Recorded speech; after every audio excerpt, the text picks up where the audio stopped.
Hey everybody, welcome back to the channel. We are back with another episode of Daily Palantir, and folks, we got an exclusive, rare interview with Alex Karp in the New York Times. This was really exciting over the weekend. Had no idea it broke, and then Saturday morning, article comes out, and there's just a lot to dive into, a lot to dissect. Not really anything that different about Karp that we didn't know outside of some like little nuggets about his personal life. Broader themes. He was pretty explicit in this interview with the New York Times that he has been explicit about on keynotes and conferences and things of that nature. But I want to highlight a couple things that I thought that were really strong in this interview, and that I also thought gave a different perspective to Karp, especially for a lot of people that didn't actually know his story, his messages, his ideas, his philosophy, and didn't know who he was.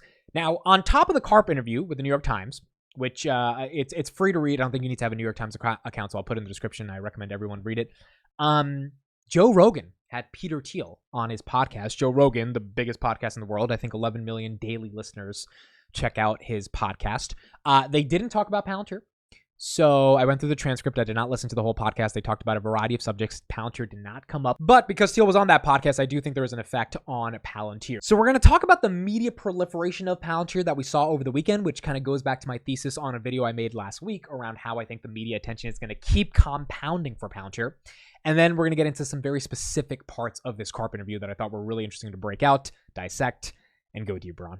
Let's get into it. Okay, so real quick before we get into everything, price action on the day, pretty strong. We closed the day at 32.50, which is not bad on the day. We tried to make a run at 33. You see, after hours, we touched 33 for just a little bit, but came back down. We went all the way as low as 31.81 by 12 o'clock during the day. We did touch 32.93 in the pre-markets this morning. Then it fell all the way back down after about 4 or 5 hours to that 31.81 range, and then had a nice recovery back to 32.50. Why did that happen today? The market had a great day. S&P 500, eighth green day in the row. The NASDAQ was up. So the overall market was good. I think that's why Palantir was good along with a bunch of other stocks. But in general, there was no major catalyst to kind of push Palantir higher today. As much as I want 33 and 34, and I think there's a shot that happens at the end of this year. My personal price target is 35 by the end of the year. Can't complain if we kind of just consolidate in the 30-32 range. I think that's really healthy, and I ultimately think that's going to be good for Palantir because it's going to start to really normalize a $30 stock for this company. Okay, so let's get into what happened this weekend. Now, before we get into that, I want to do a quick thesis summary about what happened over the weekend and what it means for Palantir. So last week, I made a 25-minute video, and in that 25-minute video, I specifically talked about how I think over the next 5 years, Palantir is becoming such an interesting company, from defending Western values to AI and LLMs and everything that they're doing. And the growth is starting to justify the momentum in terms of the actual business and the interest that the investor community has in the business. Even if you're not a Palantir investor, you at least look at these earnings and think, maybe is there something there? That the media attention on Palantir is going to compound aggressively. And it is my prediction over the next 5 years, Wall Street Journal, Bloomberg, CNBC, they're not going to spend 1 week not mentioning Palantir, if not every other day mentioning Palantir. That's how I think this can get aggressively in terms of the compounding effect. And I also think this can get really exciting for Palantir investors because obviously if the media is covering the stock almost every single day, every week, you're going to have people that actually care more about the company. So I made that video last week. I had no idea 2 things were going to happen this week. Number 1, you got Peter Thiel on Joe Rogan. Number 2, you've got Karp with this New York Times article. Now, although Thiel did not talk a lot about Palantir on Joe Rogan, probably because Joe Rogan didn't care enough to ask him about it, Peter Thiel going on that podcast was a big deal. And the reason it was a big deal is because you get top-line brand awareness when you do things like the Joe Rogan podcast, when you're on these mainstream distribution networks. And Joe Rogan is not really mainstream distribution. He's independent media, but he's one of the biggest independent media platforms on the planet. Now, for those saying, well, admit he went on the Joe Rogan podcast, but he didn't talk about Palantir, so where's the media effect? The media effect comes from people just knowing who Peter Thiel is. A lot of people in the tech community know Peter Thiel. He's an absolute legend, investor, entrepreneur, and founder. But there's a lot of people that don't know him as well outside of the tech community. And the more you do these types of public appearances, the more you keep your name in the public light, more people get to discover who you are. So when they Google Peter Thiel and they see, co-founder PayPal, co-founder, executive chair of Palantir. What's Palantir? They Google Palantir. Palantir, AI. And they look into it. There is a compounding effect to the tune of hundreds of thousands, if not millions of people that are excited about learning who someone is after engaging with a piece of content with that person. And if Joe Rogan is your daily listen and you get into the world of Peter Thiel and you knew nothing about Peter Thiel and you start looking up what Peter Thiel is or who Peter Thiel is, what Palantir is, you start to care more about the company. So I think there's a compounding media effect just on the viral nature of that interview, even if they're not discussing Palantir, because people in general are going to be curious what the guy does for a living. And notice this yourself. Like if you listen to a podcast and someone new is coming on and, you don't know that person is a music artist that has 4 albums, you go check out some of their music. Like I've done this all the time, right? And so I think that's very important for the broader brand awareness of Palantir. And ironically, I'm talking about virality. Over the weekend, Teal went pretty viral because this was the moment that everyone was memeing. And the point of a meme is to have fun and it's just to not think too much about it. This is what happened over the weekend. Was super fun to kind of see this play out. And this is the part that went viral on Twitter. My take on this meme was me on the first date when she asks why I keep bringing up Palantir. It is...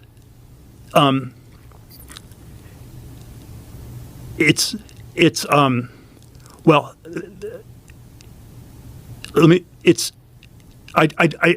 there's several different things one could say.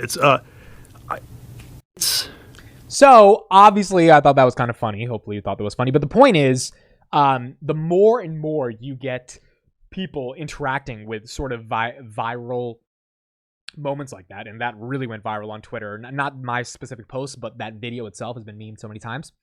You're going to get more people caring about that person and at least looking into what they do. And again, the reason I'm stressing this, I'm in the media business. It's very difficult to conglomerate and amalgamate attention. And in order to do that, you need to effectively communicate. In order to effectively communicate, you need to be able to say different things that people care about. You need to understand algorithms. Like this is a very hard game. Palantir, the reason they're interacting with the retail community is because they understand how hard of a game it is. And they're an enterprise software company that's not as sexy as Apple or Tesla. So the fact that they have a thriving retail investor base that is passionate about this company, it makes sense for them to engage with us because that is an asset at the end of the day. In order for the stock to move, people need to buy the stock. People need to know that the company even exists, which means they need to be interested. And Peter Thiel, very interesting character. You dive deep into him, you find Palantir. So I think that's very important on the top line. Now, as we get into this interview, I think the Alex Karp interview also is very important because it is one of those interviews that's just different from other interviews because it gives you a deep dive into who Alex Karp actually is. The title of the interview, Alex Karp has money and power, so what does he want? In a rare in-depth interview, this billionaire man of mystery, the head of Palantir Technologies, talks about war, AI, and America's future. And this is the cover right here. I also was able to get myself a physical copy. So I'm going to frame this and put this up on my wall, but got the physical version of this. I think in the next 5-10 years, as Palantir continues to prove how important they are, this is going to be pretty cool to have as one of the original copies from the New York Times. So exciting stuff. Now let's get into the key moments of the interview. All right, so I have a variety of takeaways from this interview. I'm going to do 3 main ones, and then the last one is just kind of like fun tidbits that I thought were pretty cool from the interview. The first one I want to talk about is politics. So, Karp is very clear that he is supporting Kamala Harris for president of the United States, and he's pretty unapologetic about that. So right here, that's not really the interesting part. I think we already knew that. The interesting part is about Thiel supporting Trump. So Thiel supported Trump in 2016, publicly spoke at the RNC, all that stuff. This time he's been very laid back and not as explicit about his support. I did a video a long time ago about him and JD Vance. He's boys with JD Vance. JD Vance is Trump's VP. So if they get elected, I do think there is something to be said there. But nonetheless, he's not been as explicit. Now, the question is why? So let's read from here. I asked Mr. Karp if Mr. Thiel's public embrace of Mr. Trump the first time around had made life easier in terms of getting government contracts or harder. Karp says, I didn't enjoy it. There's a lot of reasons I could buy it in check. I do not enjoy being protested every day. It was completely ludicrous and ridiculous. It was actually the opposite. Because Peter had supported Mr. Trump, it was actually harder to get things done.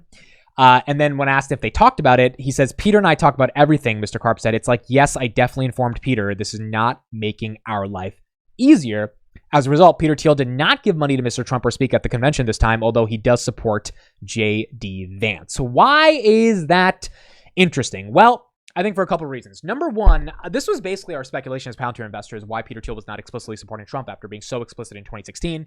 And, Thiel gave a variety of reasons that he doesn't want to be into politics. But the real reason, and I've been kind of saying this for a while, at least this has been my assumption that seems to be confirmed by Karp today, which is that it's hard to sell in Estonia and Finland and Germany and France and all these random, Lithuania, Poland, all these, the Baltic states. Like, it's really hard to sell to the ambassadors or heads of states at those leaders, at the heads of states and leaders in those countries, when most of them despise Donald Trump. Whether you like that or not, they just don't like Trump. They're not a fan of Trump. In fact, I was on the USA debate team in 2016. I was representing the United States of America. I was one of 9 people in the countries on that team representing the United States. And we debated in Germany. This was when Trump was really starting to rise in March of 2016.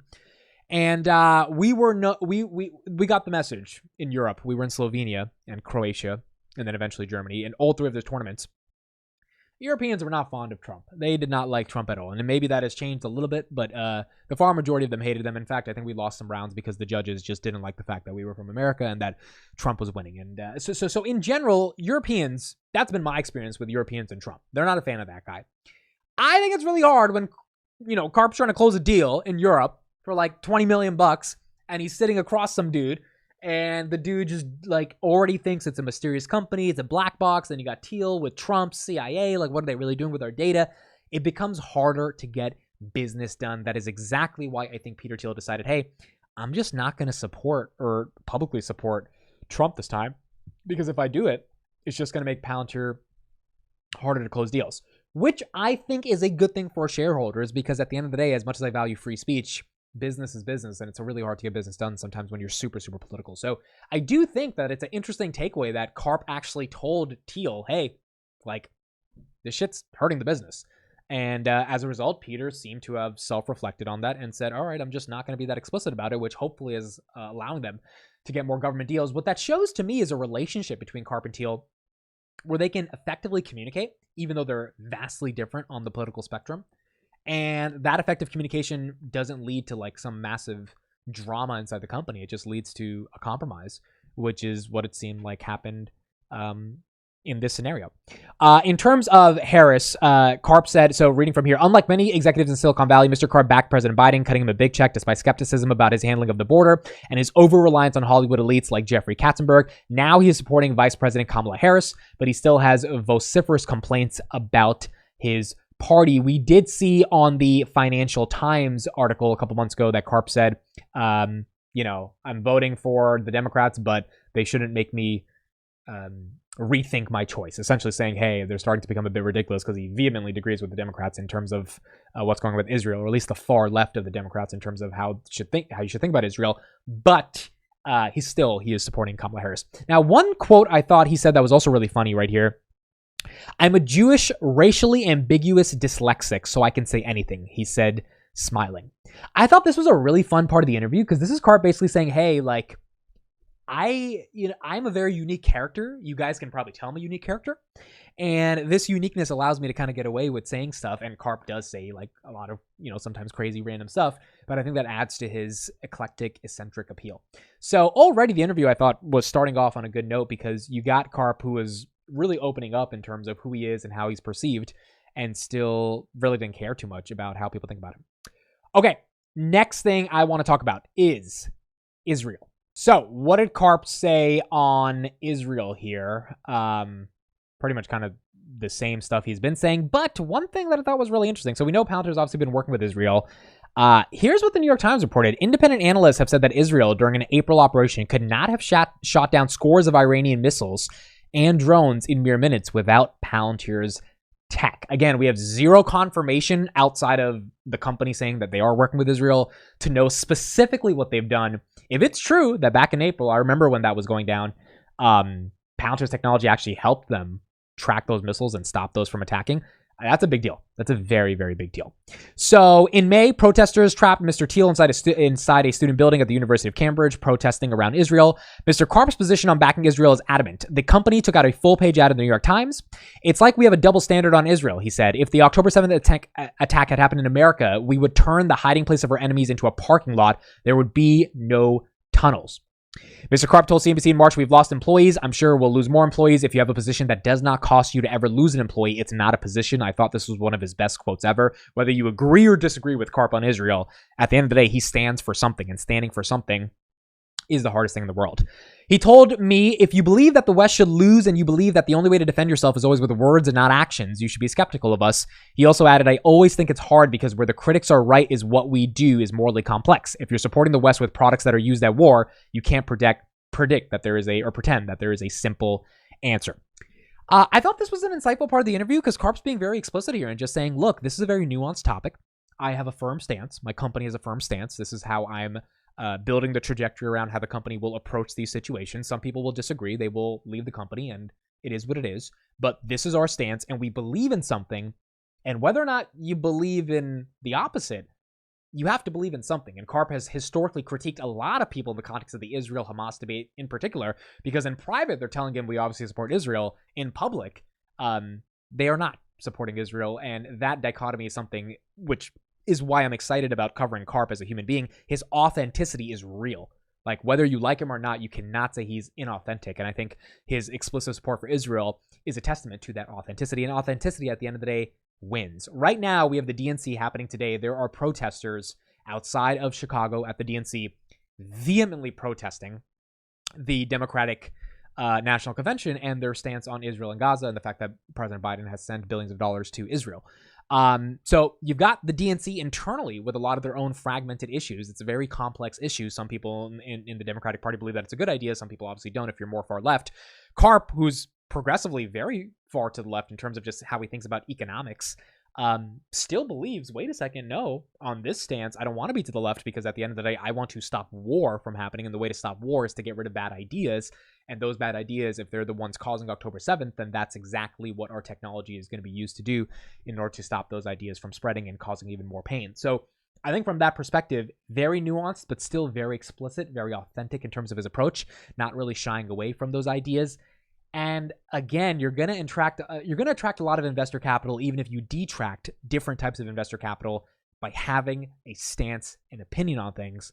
And when it comes to Israel, Karp has a pretty hardline stance. For those that are protesting Palantir that he talked about in the article, they're protesting the DNC itself. So the fact that you're having explicit protests at the DNC, where you've got people literally, shouting at policemen, calling them pigs, and you've got protests internally in Palantir and externally from people who are protesting the company.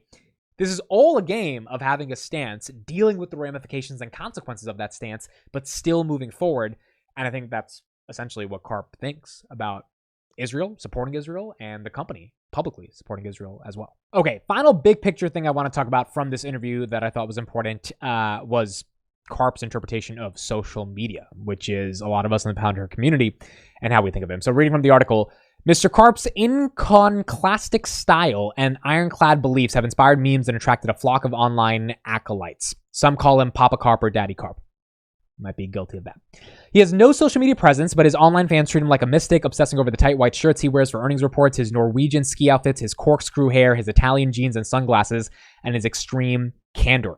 He is not, as one colleague puts it, a wife, kids, and dog person. Karp said, I tend to have long-term relationships, and I tend to end up with very high IQ women, including some who tell him he's talking nonsense.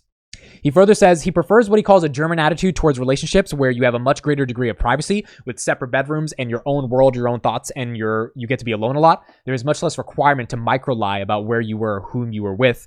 I asked Mr. Karp about his 2013 quote to Forbes that the only time I'm not thinking about Palantir is when I'm swimming, practicing Qigong, or during sexual activity. Karp frowned, noting, it should be Tai Chi. I don't know why people always conflate Tai Chi with Qigong. Yes, that was in my early days when we were a pre-public company and I was allowed to admit I had sexual activity. So I thought this part was interesting in the interview because Karp's kind of being just Karp there. He's saying, yeah, look, I have sex. I'm a regular human being. And I don't have an online presence because I care about the intimacy of my relationships. Karp is someone who does not have a wife, kids, or a dog. And the reason he does not have a wife, kids, or dog is primarily because Palantir is his life. So he further said right here, I thought this was another interesting part on this segment. So is it true that the notion of settling down and raising a family gives him hives? He says, there's some truth in that, he said. This is how I like to live. See, I'm sitting here doing my freedom thing. I train, I do distance shooting. He reads. Who else has a Len Dayton spy novel next to a book on Confucian philosophy? Basically, Karp admitting, hey, I like to do my own thing. There's Karp right there practicing his shooting as well at a range. And I think that's important as well. I mean, if you're a CEO and you like being alone and you like kind of living your life, there shouldn't be this pressure to have like a wife and kids and a family if that's just not the type of person you want to be.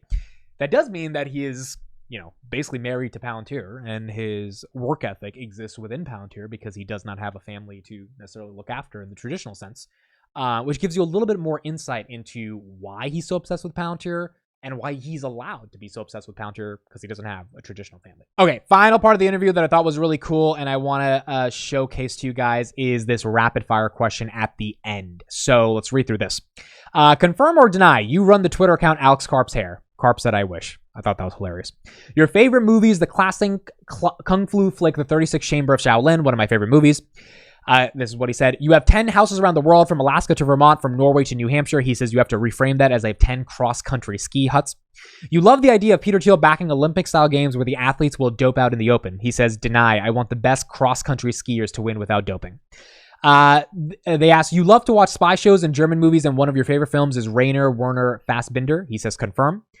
You have 20 identical pairs of swim goggles in your office. He says, no longer. I used to. I gave up swimming. There's an emptiness to it. You commissioned a French comic book called Palantir L'Independence with yourself as the protagonist. He says, oui. You starred in a movie by Hannah Laura Clark in 1998, I Have Two Faces, where you look like a young Woody Allen. He says, I look better than Woody Allen. I thought that was hilarious. Your dissertation in college is about how people transmit aggression subconsciously in language, presaging the rise of the right in America and Europe. Karp says, often the more charismatic ideologies were, the more irrational they were. Then it says the dissertation touched on expressing taboo wishes. Do you want to share some of those? And he says, I would love to express taboo wishes with you, but not to your audience, showcasing the introverted nature of Karp, even though in this interview he came off as very extroverted. Here's a picture of his workout room and a picture of some of his few favorite things. He's got the Rubik's Cube, some books, a sword, bunch of stuff into the world of Karp. I thought it was just a bigger deep dive into learning about who Karp is and getting a better understanding of this guy. Here's him doing Tai Chi and, why he is running Palantir and why he cares ultimately about being the CEO of this company. At the end of the day, this type of media is very hard to get. A lot of people memeing some of the stuff that he talked about in the article. One of the memes was he said, I was too poor to learn how to drive, then I became too rich. And people are taking that quote, I was too poor and too rich, and applying it to other ideas with Karp's picture, which is just like a funny thing that's going viral on Twitter. So the memification of this article is getting more people exposed to Karp. And I think more people being exposed to Karp is obviously very bullish because they figure out what Palantir is. And then some of them might actually care about following the company, which is important for growing the overall community. So really fun stuff. Media attention seems to be compounding, and I think it's only going to further compound over the next 5 years. Thank you, everybody, for listening and watching. I'll see you guys in the next one.